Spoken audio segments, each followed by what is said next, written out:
I think Europe is on the verge of a civil war. It's interesting that, you got this stuff going on in the Middle East. You've got Russia and Ukraine. You got potentially China, but Europe might be the flashpoint for the next big war as they descend into civil war. So chaos, in other words. But it's all good for the gold bug investment thesis. Welcome to Discourse with Christian. I'm your host, Christian White, and today is a returning guest, John Rubino, whose work you can find on Substack. John, how you doing today? Thanks for coming on again. Hey, Christian, thanks for having me back. Well, as I always say, there's always something to talk about that's going on in the world. Given all the things that are going on, I figured we kind of get your current macro take on things. Yeah, that's a Yeah. good place to start. Yeah. Um, Especially for the US, the macro thing is so messy right now because of we're basically in a revolution here. And one of the aspects of the revolution is all the tariff stuff that Trump is doing. So we're starting trade wars in order to change the terms of trade with different countries. And that makes the macro economy so messy and so chaotic while it's going on that's impossible to predict. We should be in a recession right now by a lot of the indicators that we had heading into Trump 2.0.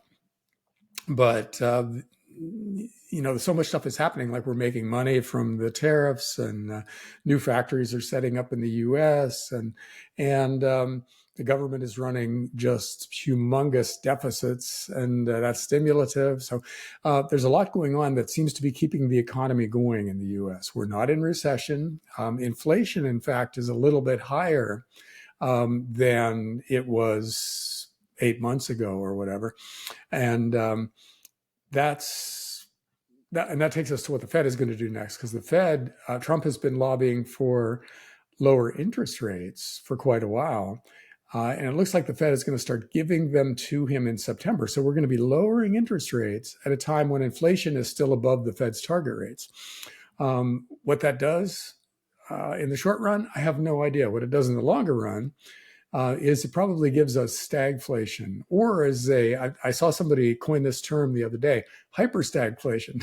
So my longer term outlook for the macroeconomy is pretty messy. I think we've got gigantic financial crises coming because of all the debt that we've taken on previously. And once things settle down, in other words, once we get the trade relationships all worked out, and then we're able to start looking at how much the government is spending and what the Fed is doing with interest rates. And then I think it becomes clearer where we're headed. And I think that's maybe 6 months out. So probably sometime in early 2026, it'll be possible to say things with some kind of certainty. But right now, that's not the case. How about geopolitically? Geopolitically, also very messy. The Middle East is even crazier than usual, and that's really saying something. And the Ukraine war, there was a lot of thought that the new administration in the U.S. would solve that war with a phone call. I was one of the people who said it would be that easy, and it hasn't been that easy. But everybody's talking now, and that's a big deal. Once you get everybody at the table and they're able to see where everybody else is and look at what kind of compromise is possible, maybe we get something settled here pretty soon. And then maybe that calms down Europe, Europe is just committing cultural suicide. Okay. So, and whatever angle you approach that continent from, chaos is going to ensue from the stuff that they're doing right now. And they're ramping up their military spending, which is correct because they always should have been paying their own way in NATO. But they're doing it with the idea of continuing the Ukraine war or starting some kind of new war with Russia. And the reason they're being that bellicose is because they've screwed up their domestic situations on such a massive scale that in most major European countries right now, the far right populist parties are the most popular.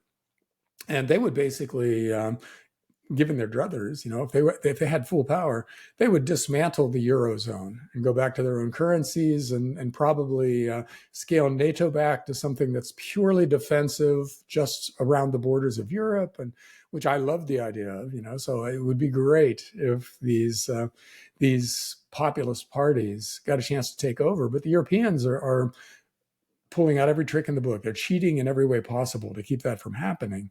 They're jailing the politicians of the populist parties, and they're canceling elections, and they're implementing speech laws that are designed to protect children, quote unquote, but are actually going to be used for stamping out dissent. They're going authoritarian massively, and we'll see where that leads. But right now, I think Europe is on the verge of a civil war. It's interesting that you got this stuff going on in the Middle East. You've got Russia and Ukraine. You got potentially China, but Europe might be the flashpoint for the next big war as they descend into civil war. So chaos, in other words. But it's all good for the gold bug investment thesis. So all this crazy stuff that's happening out there just makes the fiat currencies of the world less and less stable, and leads people to want real assets like farmland and oil wells and gold and silver. So all the crazy stuff that we're talking about makes the world seem so unpredictable, but it actually does lead to a coherent investment thesis. As it relates to geopolitics and such, and especially with what's going on in Europe, Martin Armstrong has been, talking much about this month and leading into next year as being very much a, kind of a climax, if you will, of things potentially kinetically, I guess. What obviously, I know you don't have a crystal ball, nobody does, but if you care to provide any further insights or any comments that you Well, yeah. have. Martin Armstrong's prediction model says that we're heading into a phase of global war. And, Martin Armstrong, he says some seemingly outrageous things sometimes, but I've been on the other side of trades with him for years now, where he says the US stock market is going to go up, and I say, no way, and I short the stock market, and he turns out to be right. So he's got an awful lot of credibility just personally with me, because not listening to him has cost me so much money over the years. So if he says that we're heading into a geopolitically unstable phase, that kind of ties in with the way I see the world too now. So it's nice to be on the same side as Martin Armstrong. I'm just sorry it's for something this horrifying as a big war out there somewhere. But again, Europe is just collapsing. They've got these idiots in charge in most places, not in Hungary or Italy, but in a lot of other places. They have people who are just complete non-entities who in charge, who see war as the only way for them to maintain power.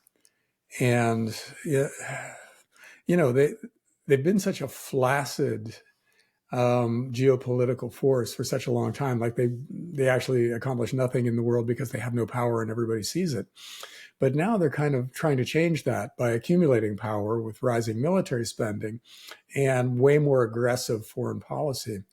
I hope they don't drag us into a nuclear war or something like that. I mean, if they want to have some local kind of battle, that's none of our business. And so be it. But if they pull us into a nuclear war with Russia, then I think we should be on the side of Russia against Europe if that happens. So we'll see. But again, very unpredictable, very unstable. And the way a regular person should respond to this is by, as the old saying goes, tend your garden. In other words, take care of your own life. Make sure your finances are rock solid. If you can be debt free and loaded up on gold and silver and a few energy stocks, then you have a good chance of weathering the coming storm in pretty good shape. And same thing if you're embedded in your community where you've got a lot of people who have your back and you have their back, and between you, you're able to protect yourselves. That's a good thing too. So there are a lot of things we could be doing to make this a process that we can get through and our family and friends can get through in pretty good shape. And we should be focusing on that more so than on the things we can't control, like what happens in the South China Sea, or whether there's a civil war in the UK. We can't stop any of that stuff, um, but we can stack a lot of silver and learn some new skills and make some new friends who are very useful going forward. So I think we should be focusing on that stuff, and just to the extent that it's going to play out globally, how whatever happens happens, and we just let it happen because we're prepared for it. Yeah, when I think about a lot of what I read and the guests that I've had on the show, John, it does seem that you have certain forces, which will be another question at some point. I'd love to get your take on during the show. Is who is behind the veil? Who is behind the power structure, in your opinion? But I wanted to first mention that it does seem that you have people that are hell bent on fomenting some type of conflict, if that means creating a false flag event. And as I kind of go down the rabbit hole more and more, and you might say deviate from this world of finance, I first started had been on trying to piece it all together. I feel like you see more and more of nefarious groups, whether it's an intelligence agency or some other group, et cetera, trying to stir the pot, trying to pit us against each other and such. Um, so I suspect that we will potentially see that, despite, I guess, attempts to bring peace to Ukraine. If you care to share any of your comments on that, and also how would you define the existing power structure in the world today? Well, there are a lot of forces for evil in the world right now. There are rich, powerful people who make money from war. So that's the military industrial complex, the neocons in the US, and the neocon analogs in countries around the world. That's their livelihood. They make money when countries are fighting against each other because they sell the weapons, and they rebuild countries that have been destroyed by war, and they take over the infrastructure, and et cetera, et cetera. So they get very rich when the world is in turmoil. So naturally, they want to stir that pot. Same thing with health, for instance. We have some very, especially in the US, but also in the rest of the world, there's some very powerful entities that make money from a sick population. In other words, they give us, in the U.S. especially now, chronic conditions that say the pharmaceutical companies have never bothered to try to find a cure but they have found ways to treat the symptoms. So they're creating a population that's sick and stupid and malleable and incredibly profitable, because government insurance flows from these sick, stupid people to the pharmaceutical companies for the drugs that manage the symptoms of the sick, stupid people. And that's the country they've created. Now, the current government is trying to do something about that. They're meeting a lot of resistance, but they're having some successes. So we'll see where that goes. But the Make America Healthy Again movement is very powerful conceptually. Let's see where it goes. Meanwhile, the right, especially in Europe, but also in the US, seems to be less warlike than the left now, which is really strange. The left, liberals and socialists, used to be anti-war, and the right used to be the really aggressive, jingoistic, xenophobic warmongers. And now that's kind of flipped. So the right-wing parties in Europe are the ones who would like to pull us out of all of these forever wars and go back to nationalism of a sort, in which they manage their own borders and they leave everybody else alone. And that's also a really good sign, and it's heading us in the right direction. But things have gone so far, and the forces of evil are so entrenched that this is not going to be easy. I mean, Europe has had wide open borders for a couple of decades now, and that has created populations that are in a lot of ways no longer European, and also not really interested in Western history or Western ideals. And so, it may be that it's going to take a civil war to bring people into power who are anti-war. I don't know. I just hope we don't get sucked into it, because, but however, we would have been we would have been a lot like Europe if we just left our borders open for another 4 or 5 or 6 years, because we would have let tens of millions of military age men into the country with no vetting or anything, no idea who they are, where they go once they cross the border. And it would have left us looking a lot like the UK or France, which is to say a divided country that is potentially headed for some kind of civil war or some kind of authoritarian takeover. And it feels like we've dodged that bullet, that particular bullet, the demographic bullet. But there's still a lot to worry about, and I would be shocked if Martin Armstrong in this case turned out to be completely wrong, and we get through the next decade without a major war of some kind somewhere. But again, what we need to do as individuals is prepare for as the old saying goes, hope for the best, prepare for the worst. Well, in this case, global civil wars leading to kinetic action between states is something that's really possible right now. And add in the inevitable financial crisis. See, a big financial crisis that affects the world's currencies, that's not just possible, that's almost baked into the cake. It's almost guaranteed because we've borrowed way too much money. So we don't have a way out of this massive mountain of debt without one of two crises happening. The 1930s style deflationary crash, in which we get rid of the debt via default. Everybody goes bankrupt and we have a deflationary depression. Or a Weimar Germany-ish kind of hyperinflation, where we inflate away the debt, but at the cost of the world's currencies just crashing and burning. In other words, the Austrian School of Economics crack-up boom. So those are our two choices right now. And there doesn't seem to be an easy middle path where we are painlessly taken back to some kind of what we used to think of as normal, where we're growing organically and we're not piling up massive new debts on top of our old debts. It doesn't seem like there's really much of a chance of us getting there. So we have to have some kind of a big crisis. And if it's just a financial crisis, those are survivable. We've had so many of them in human history, where a currency crashes, you do a monetary reset, you put something else in place, you impoverish the people who trusted the old currency, but you enrich the people who didn't, and then you move forward. We can do that. But if that happens in the context of 5 different major wars all around the world, then I think it's a much darker scenario that is much harder to get out of. And I put the odds of something like that at maybe 10 or 15% right now, which is scary high, considering how horrific it would be.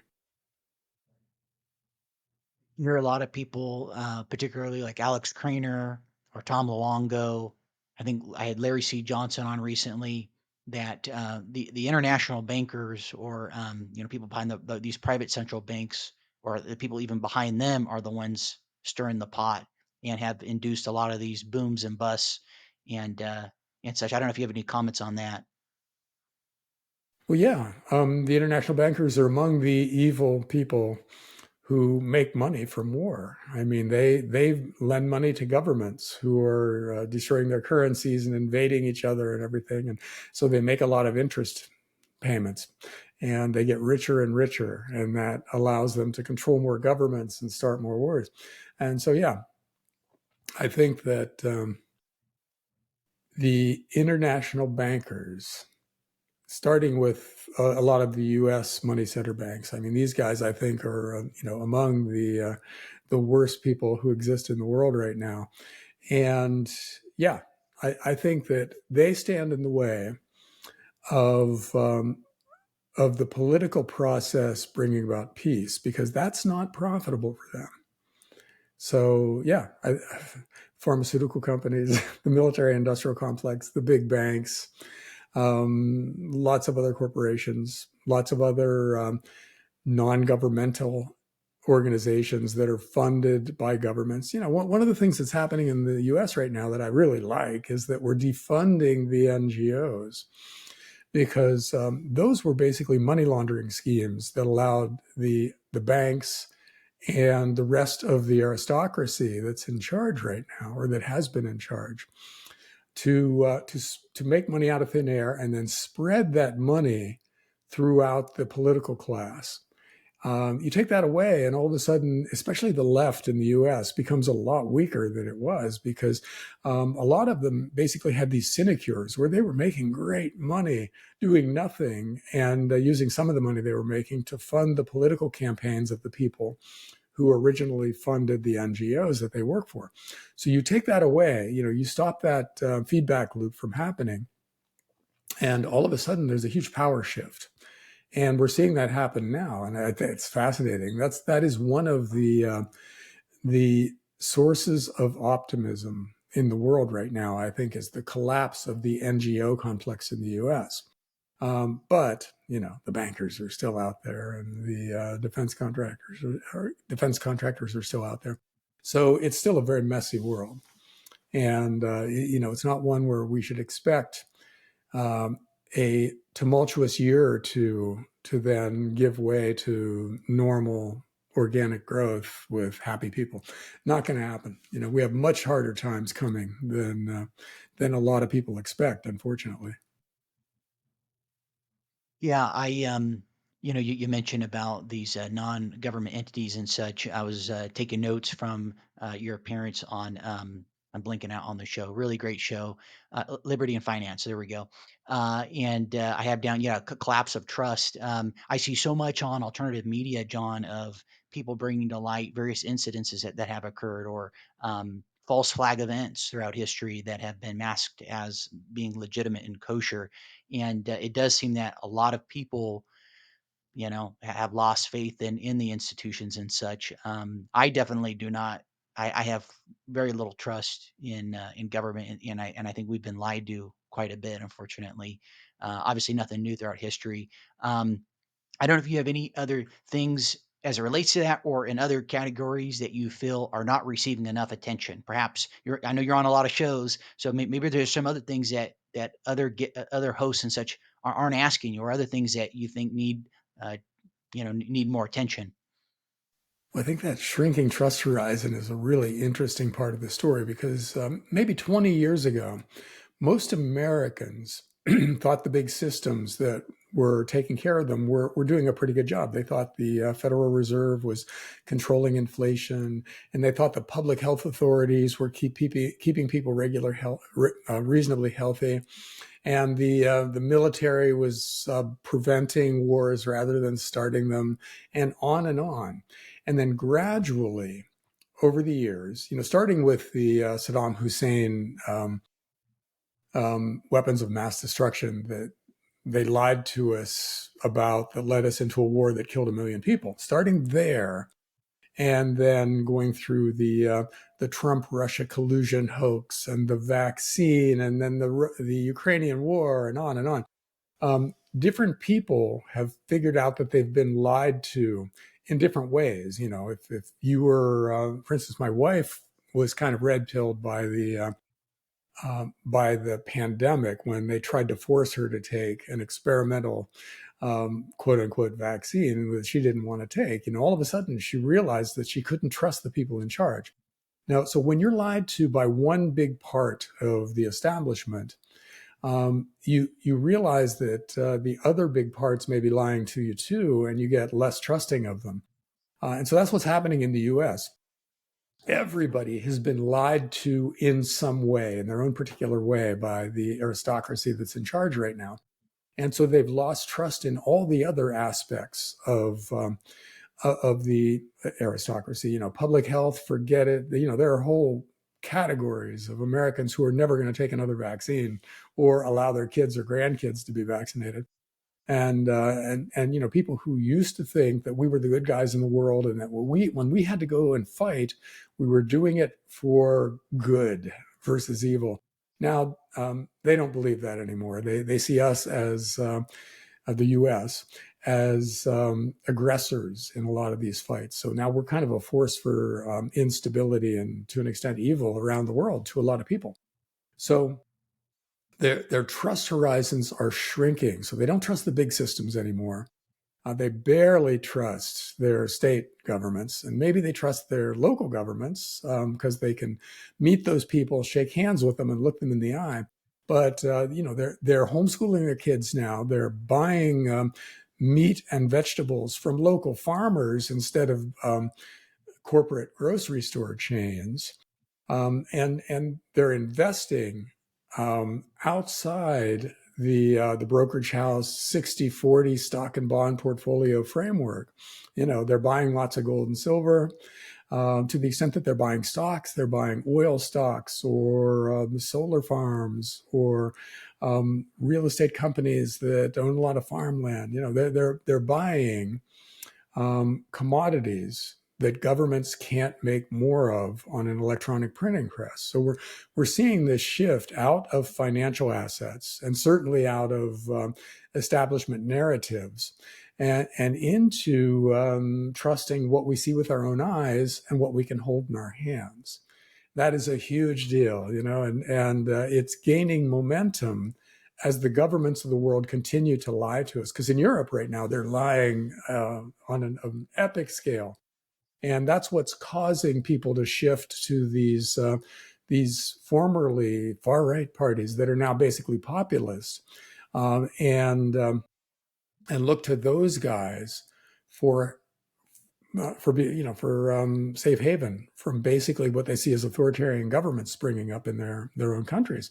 So yeah, this is fun to watch. I'm enjoying this part of the process. Is people who just no longer trust the media, they no longer trust big pharma, they absolutely don't trust the military industrial complex, and the guys in charge are like, well, why are the elites unpopular now? Why are people so misinformed that they think we are not doing God's work in the world anymore? And it's hilarious to watch them because they're absolutely clueless, and they're losing on a vast scale, and they don't know what to do about it. So I'm worried about you mentioned false flags, and I'm worried about something like that, where the people in charge of the US or Europe start a war, but blame it on somebody else. So we could see a dirty bomb go off in a major city, and then they blame it on Russia or China, yada yada, but it was actually set off by the State Department or the CIA or something like that.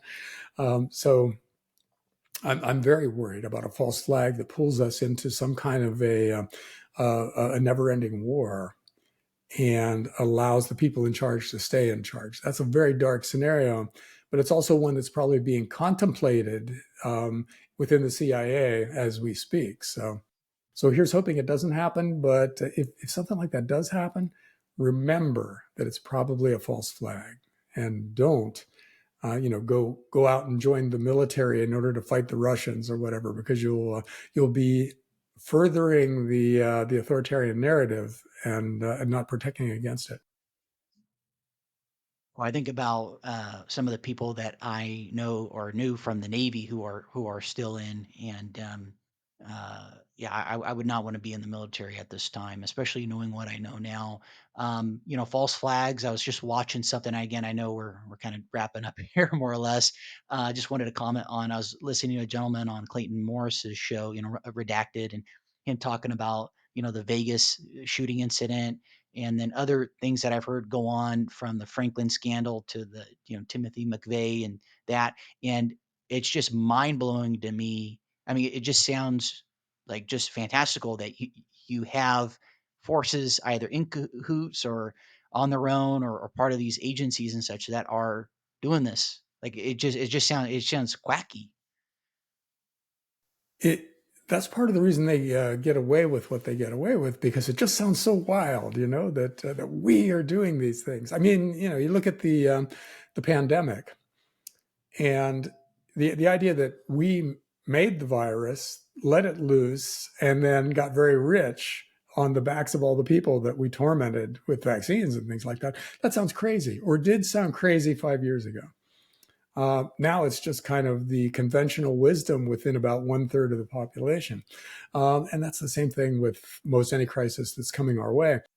People are so mistrustful now that the initial take on any big thing that happens is that it's a false flag. It's engineered by the CIA, and we can't trust it. We got to do the opposite of what they're telling us to do. So it's going to be very interesting to watch this happen, because enough people have caught on to the scam that the scam is very hard to run now, and it takes force maybe to run it. So that's where it gets interesting.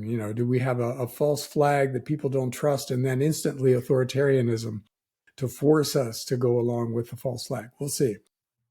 Crazy times coming. Stack as much silver as possible, and hopefully you get through it in good shape. Absolutely. John, how can people learn more about you and get in touch with you? Well, I'm at rubino.substack.com, and I have a newsletter there that looks for actionable advice to protect us and our families from all the crazy things that are happening. And so far, so good. The community is kind of growing there, and a lot of good ideas are bubbling up for prepping for what's coming. Absolutely. Well, John, as always, I really appreciate you taking the time to be on the show. Thanks, Christian. Talk to you soon. Quick ask. Over half of you who watch the show regularly haven't yet subscribed. If you've enjoyed the show, you're finding value in it, subscribing is really the best way to support the channel. It's, of course, free. It literally takes 2 seconds, and it lets the algorithm know that this content matters. And of course, my commitment to you is going to be that I'm going to continue to bring on great guests, refine those questions. And of course, I'm always receptive to your feedback. If there's certain people that you'd like to have on, or certain questions, or this, that, and the other that you'd like to have as part of the show going forward, things of that nature, please let me know. I'm pretty easy to access. Anyhow, that's my commitment to you. If you can subscribe, that would mean a lot. Thanks.